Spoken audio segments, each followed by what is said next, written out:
Hello students and my dear friends, I am Dr. Shalini Shukla and today is 12th of August 2021, Thursday. Inspiration of the day is, before anything else, preparation is the key to success. In today's discussion, we are going to cover these articles. So let's start with article number 1 given on page number 1. Modi asked India INC to increase risk appetite. कल confederation of Indian industry के एक annual session में हमारे prime minister ने government of India ने जो recent reforms ली हैं उनके बारे में डिस्कस किया और इंडस्ट्री को सजेस्ट किया कि it is a time for the industry to take more risk. Y?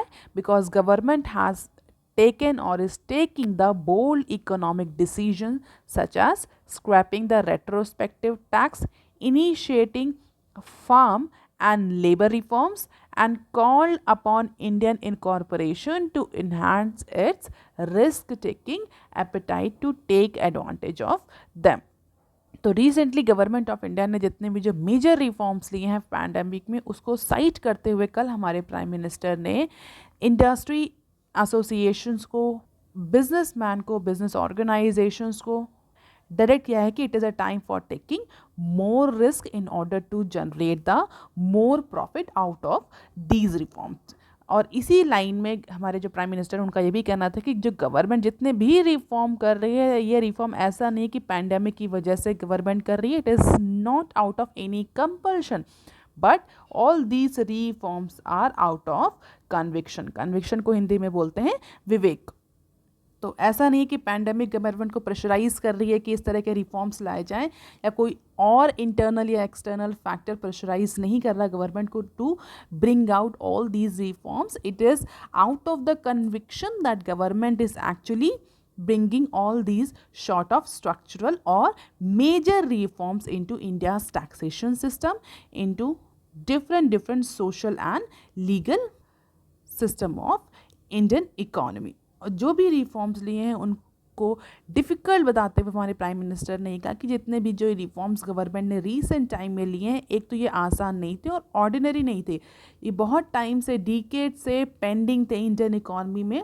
But इस तरह का बोल्ड डिसीजन लेना was very difficult for the any political regime. But present government has taken all these steps with determination and in fact continue with the reform process during this pandemic. तो ये भी indicate किया है हमारे prime minister ने कि जो आगे आने वाला टाइम पीरियड है, इस टाइम पीरियड को भी गवर्नमेंट यूटिलाइज करेगी, इस पैंडेमिक पीरियड को भी गवर्नमेंट यूटिलाइज करेगी for bringing more structural reforms into Indian economy. लेकिन इन सारे स्ट्रक्चरल रिफॉर्म्स का जो बेनिफिट है वो इंडस्ट्री एसोसिएशन को, इंडस्ट्री को खुद लेना पड़ेगा. And for that industry should be on more risk taking appetite mode.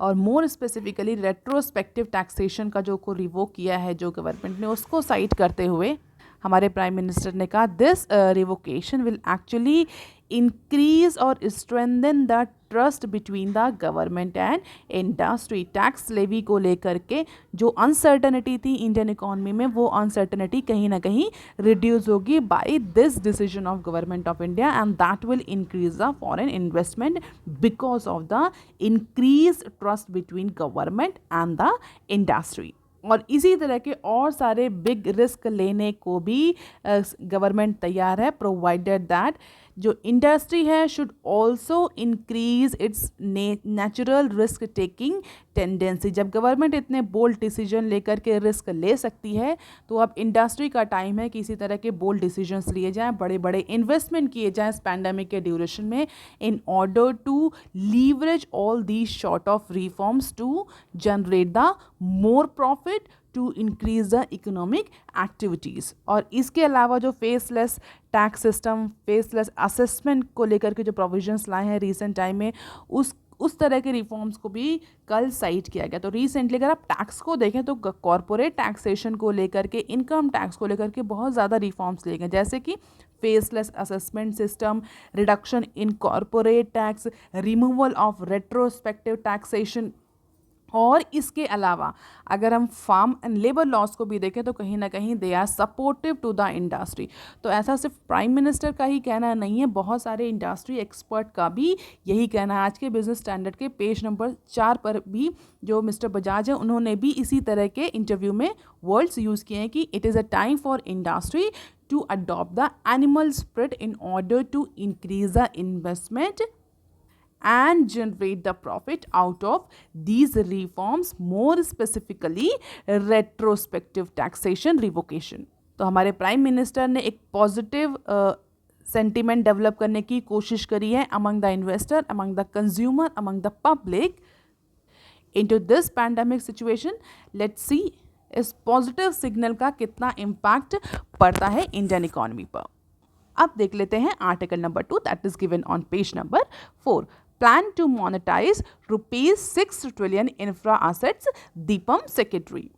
If we talk about the monetization of public assets or public sector undertaking assets or disinvestment of PSEs, this particular government is on mission mode। और इस particular financial year में, current financial year में government of India ने approximately 2.5 trillion के asset monetisation का जो target था वो अनाउंस किया था। In February prime minister Narendra Modi had announce that government was looking to garner approximately 2.5 trillion through the sale of 100 assets of central public sector enterprises all across a different sector.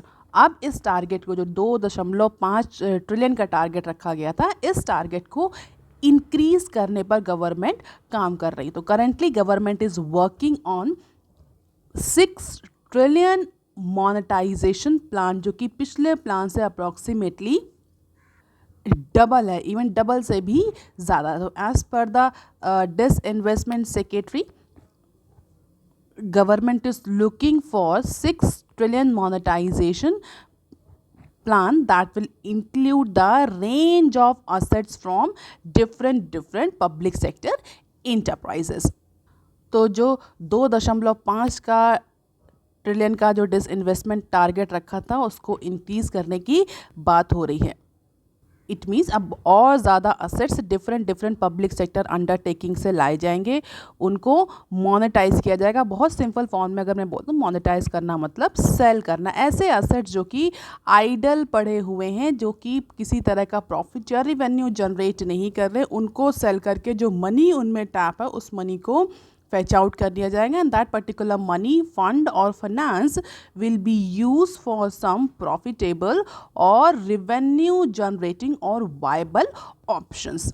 और ये government mission mode में है privatisation, disinvestment और monetisation process को लेकर के। So the enhanced 6 trillion monetization target is likely to include definitely more assets of government departments such as well as the assets from the state government। तो ऐसा नहीं कि सिर्फ इसमें सेंट्रल गवर्नमेंट के ही जो असेट्स हैं उनको इंक्लूड किया जाएगा। इवन गवर्नमेंट जो कुछ स्टेट्स गवर्नमेंट हैं, जो बीजेपी रूल गवर्नमेंट होगी, डेफिनेटली जो अपोजिशन रूल होगी वो अलाउ नहीं करेंगे। जो बीजेपी रूल गवर्नमेंट होगी उनके कुछ स्टेट गवर्नमेंट के असेट्स को भी इंक्लूड किया जा सकता है in order to generate the revenue of 6 trillion rupees from monetisation of government asset. और इस पर्टिकुलर मोनेटाइजेशन जो प्रोसेस, इसको नाम दिया है नेशनल मोनेटाइजेशन प्लान। और डिफरेंट PSCs के लिए, पब्लिक सेक्टर इंटरप्राइजेस के लिए, जैसे कि power grid, pipeline to national highway, जितने भी असेट्स है, range of assets, power grid से लेकर के हाईवेज तक, इवन रोड और कंस्ट्रक्शन इंफ्रास्ट्रक्चर के भी असेट्स को मोनेटाइजेशन में लाने की बात हो रही है as per the Deepam. Deepam का फुल फॉर्म क्या होता है? Department of investment and public asset management. And I hope कि आप सबको पता होगा कि किस डिपार्टमेंट का नाम चेंज करके दीपम रखा गया है। पहले इस डिपार्टमेंट को कुछ और कहा जाता था। तो आज की कमेंट सेक्शन में आप मुझे बताएंगे व्हाट इज़ दीपम और किस तरह से दीपम फॉर्म हुआ, किसका नाम चेंज करके दीपम डिपार्टमेंट ऑफ इन्वेस्टमेंट और पब्लिक असेट मैनेजमेंट फॉर्म किया गया। और ये सारी इन्फॉर्मेशन दीपम के सेक्रेटरी ने annual session of industry body सेल जो CII जिसमें भी हमारे प्राइम मिनिस्टर ने रिस्क एपेटाइट इंक्रीज करने को बोला था, उसी पर्टिकुलर सेशन में इस तरह की इन्फॉर्मेशन दी गई है। हालांकि गवर्नमेंट के साइड से ऐसा कोई भी नोटिफिकेशन नहीं आया है, but on annual session of CII, that is confederation of Indian industry, one of the secretary of DIPAM has announce that government is actually going to increase the monetisation target from 2.5 trillion to 6 trillion.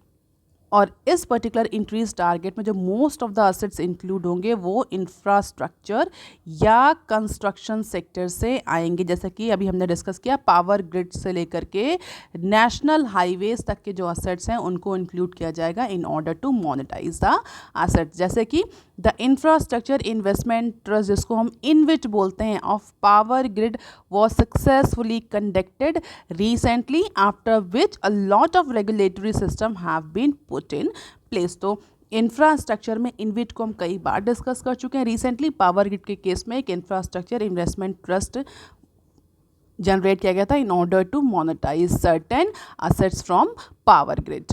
और इस particular process में बहुत सारे जो regulatory framework थे, regulatory system थे, जो कि पहले अवेलेबल नहीं थे, वो अब आ चुके, क्योंकि एक बार गवर्नमेंट ने इस पर्टिकुलर इनविट को जनरेट कर लिया। तो अब जो दूसरे इनविट आएंगे डिफरेंट सेक्टर्स के लिए, it may road, it may be from airport, it may be from any infrastructure sector, तो उसके लिए ऑलरेडी जो रेगुलेटरी फ्रेमवर्क है, रेगुलेटरी सिस्टम रिक्वायर होगा, वो स्ट्रीमलाइन हो चुका है।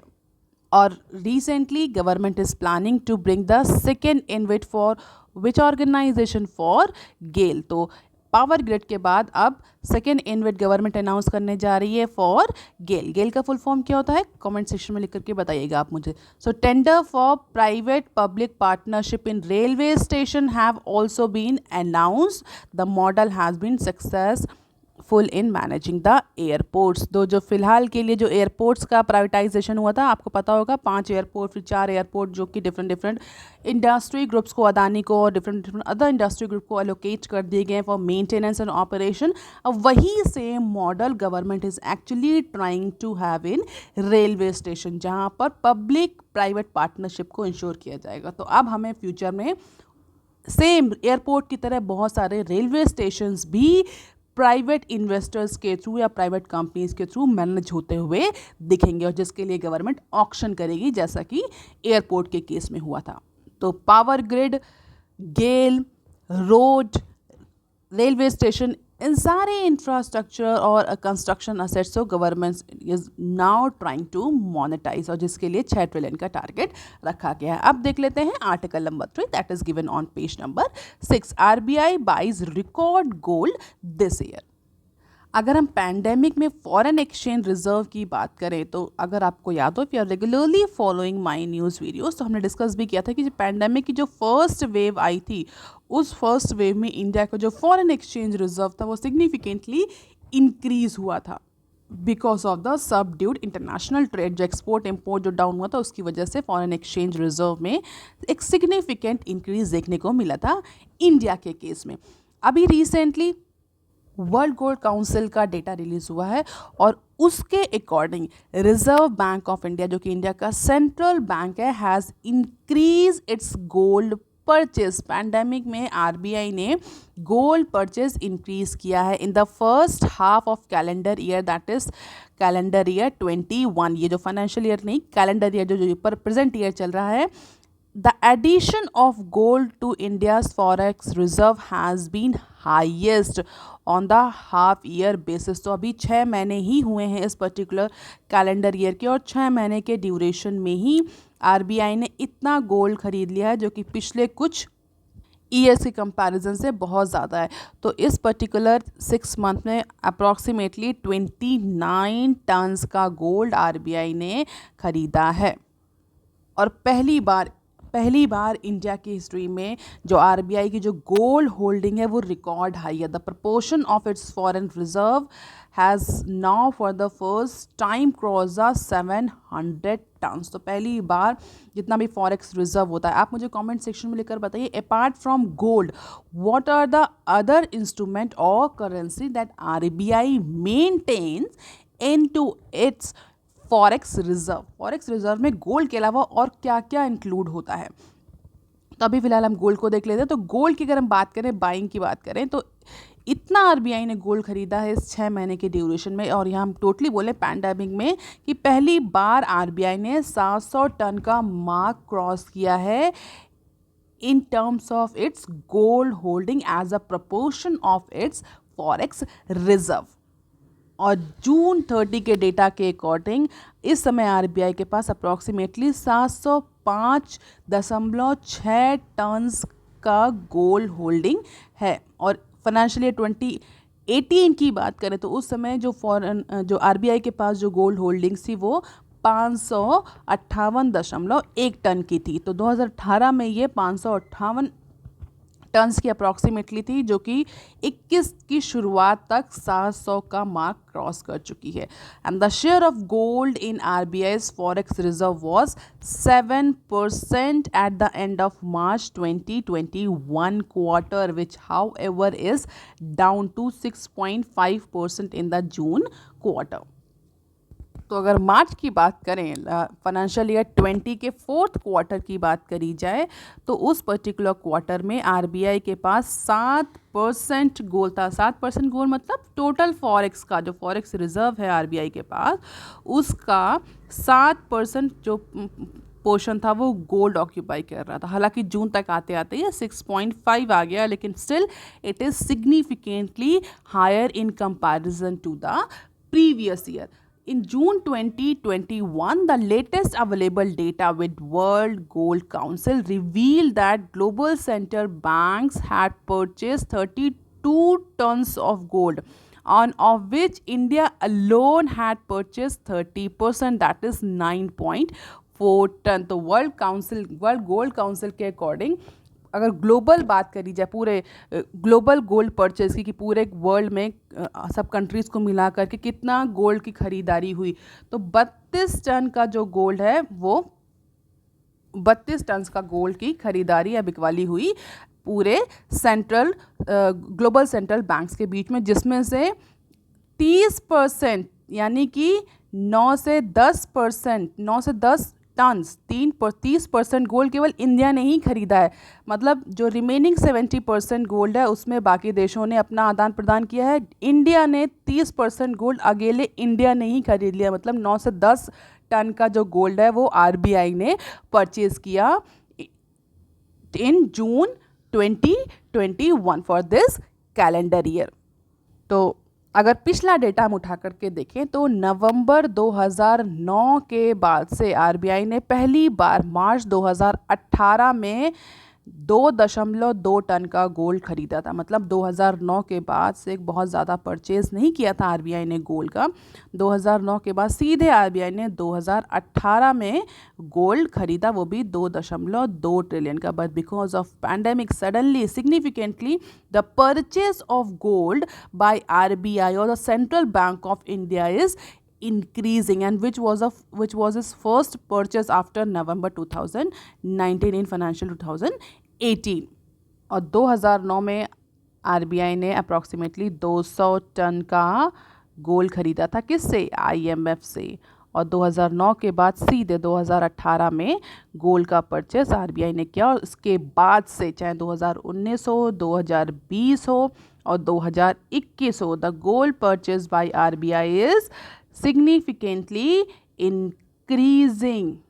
और इकोनॉमिस्ट का ये कहना है कि जब why RBI is actually purchasing, क्यों सडनली आरबीआई गोल्ड खरीदने लगा लास्ट 2 ईयर से,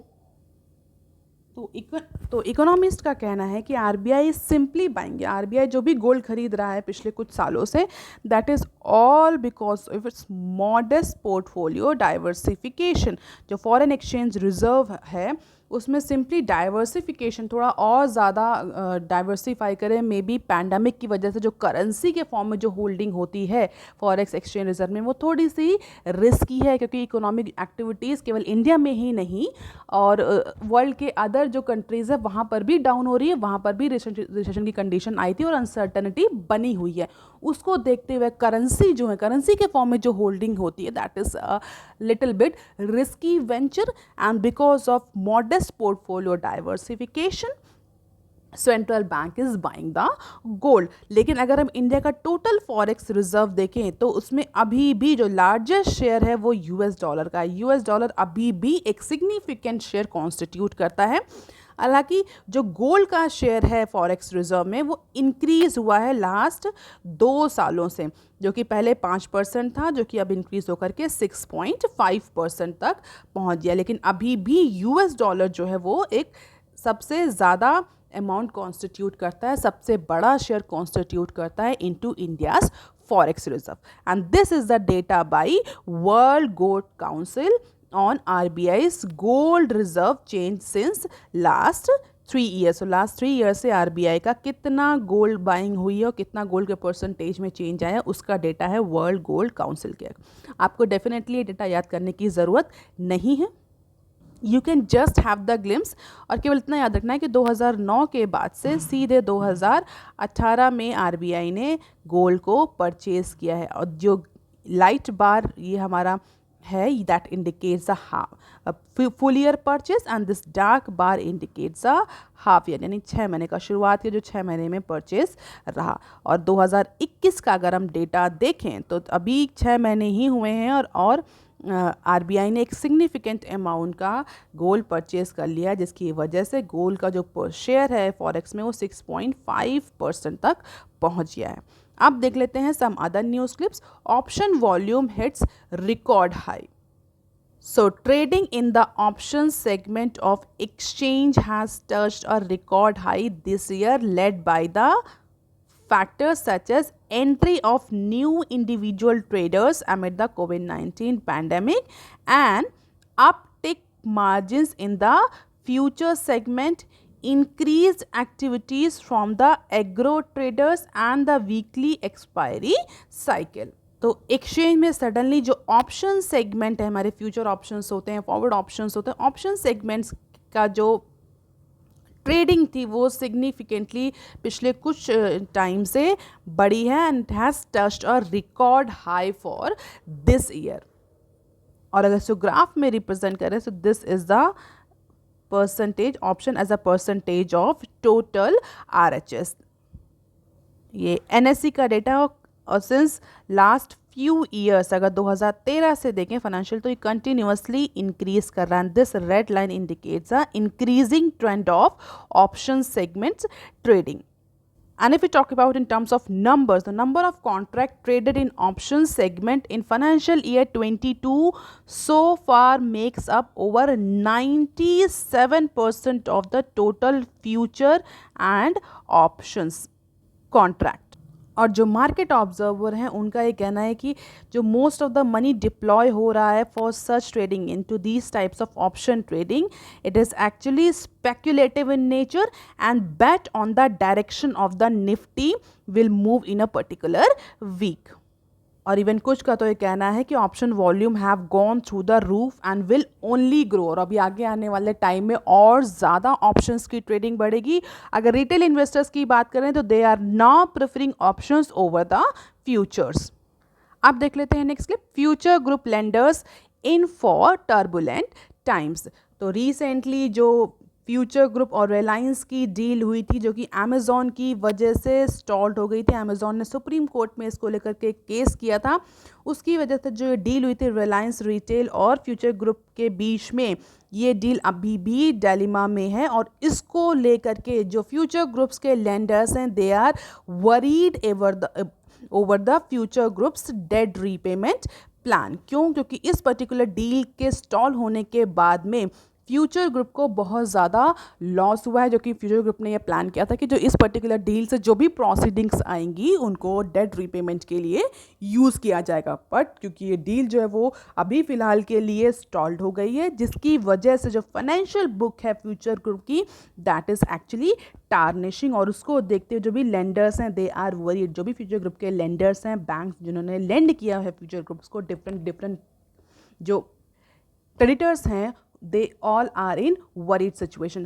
Lockdown in the first quarter of the current financial year has made the thing even worse for these group companies. तो लॉकडाउन की वजह से भी नुकसान हुआ और उससे पहले भी ये डेट लेडन था, अब उसको लेकर के बहुत ज़्यादा वरी सम की सिचुएशन बनी हुई है, क्योंकि जो फाइनेंशियल मैट्रिक्स है वो डिटोरिएट होती जा रही है इनटू अपकमिंग क्वार्टर्स, और सेकेंड वेव की वजह से भी बहुत ज़्यादा इम्पैक्ट देखने को मिला into the earnings of Future Group and its companies.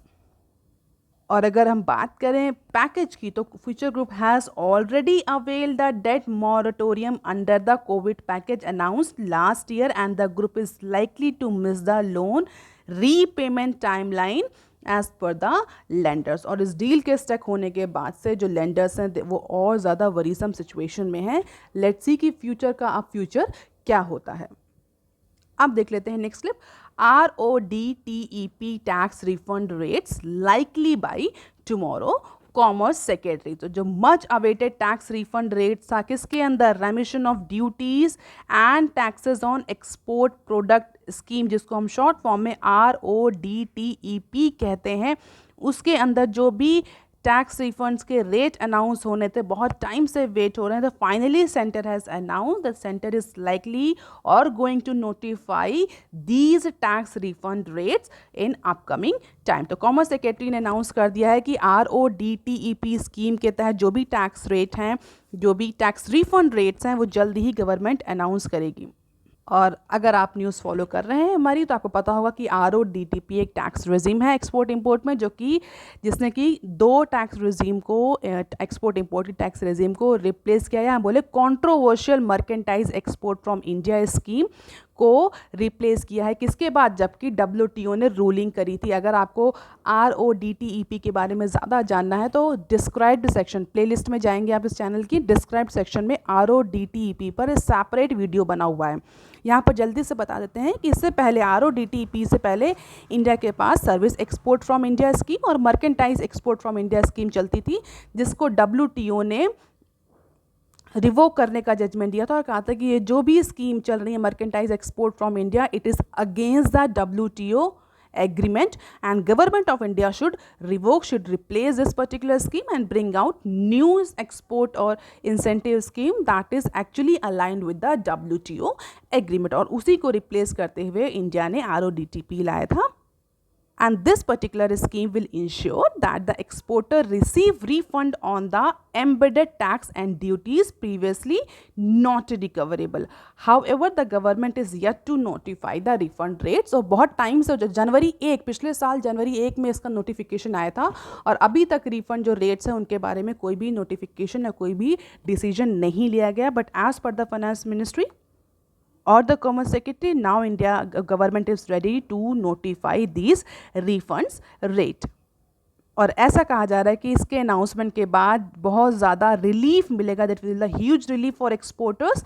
और जो अनसर्टनिटी बनी हुई है ट्रेड और इंडस्ट्री में RODTEP को लेकर के, वो बहुत ज़्यादा रिमूव हो जाएगी। अब आगे क्या रेट्स आते हैं, उसका क्या इम्पैक्ट पड़ेगा, ये हम आगे आने वाले डिस्कशन में देखेंगे। आगे आने वाली जब न्यूज़ पब्लिश होगी तो उसमें हम डिस्कस करेंगे। फिलहाल RODTEP आप डिस्क्राइब सेक्शन में जा करके देख सकते हैं इसका सेपरेट वीडियो। अब देख लेते हैं next clip. Carlyle deal in limbo, PNB housing plan to raise ₹35,000 crore depth. तो फाइनली जो PNB हाउसिंग की जो कार्लियल के साथ जो डील थी वो अभी लीगल हर्डल में फंसी हुई है। सैट ने जो भी ऑर्डर दिए हैं उसके बाद से सेबी और सैट के बीच में टसल चल रहा है, जिसको लेकर के अभी फ़िलहाल के लिए कोई वर्डिक्ट नहीं आया है। तो PNB हाउसिंग जो इक्विटी डील कर रहा था कार्लियल से और अदर इक्विटी ग्रुप से, वो फ़िलहाल के लिए रुक गई है। और डेफिनेटली PNB हाउसिंग को फंड रेज करना, फंड की रिक्वायरमेंट थी, इसीलिए ये डील हो रही थी। अब चूंकि ये डील स्टॉल्ड हो गई है तो PNB housing is looking for another fund raising exercise. तो इसके लिए PNB हाउसिंग 35,000 करोड़ का डेट रेज करने के लिए रिजोल्यूशन लाने जा रही है, और जो उसकी एनुअल जनरल मीटिंग में उसमें इस पर्टिकुलर रिजोल्यूशन को पास किया जाएगा through the voting of share holders. तो अब जो इक्विटी सेल हो रही थी कार्लियल के साथ, फिलहाल के लिए वो रुक गई है और अब नॉन कन्वर्टेबल डिबेंचर्स के फॉर्म में 35,000 करोड़ का जो डेट है वो रेज किया जाएगा थ्रू PNB हाउसिंग। फिलहाल के लिए कार्लियल के साथ जो डील होगी वो होगी कि नहीं होगी, that will depend on the future course of action. अब देख लेते हैं next clip. Non life insurance July premium up 19% at 20,000 crore. So जो 9 नॉन लाइफ इंश्योरेंस कंपनीज़ हैं जिसमें जनरल, स्टैंड अलोन और स्पेशलाइज पब्लिक सेक्टर की भी कंपनीज इंक्लूडेड हैं, उनके प्रीमियम में 19% का इंक्रीज़ देखने को मिला है। 19% का इंक्रीज़ देखने को मिला है किस बेसिस पर? ईयर ऑन ईयर बेसिस पर। तो जुलाई का प्रीमियम में फाइनली उसमें 19% का इंक्रीज़ देखने को मिला है। किसके केस में? नॉन लाइफ इंश्योरेंस कंपनीज, जो नॉन लाइफ, जो मेडिकल इंश्योरेंस और अदर तरह के इंश्योरेंस देते हैं, उन सारी कंपनीज का प्रीमियम इंक्रीज़ हुआ है। In July non life insurance 33 in total earn the premium of tune of rupees 20,000 crore against the 60,000 crore in the same month of last year. And definitely यहाँ पर भी हम लो बेस का effect देख सकते हैं, लेकिन फिर भी कहीं ना कहीं 19% इंक्रीज देखने को मिला है in terms of their premium. So that's all for today, students. If you want lecture PDF, you can join my Telegram channel. You can also follow me on other social media platform. If you have any query and suggestion, you can write on comment section below. Please like, share and subscribe. Thank you.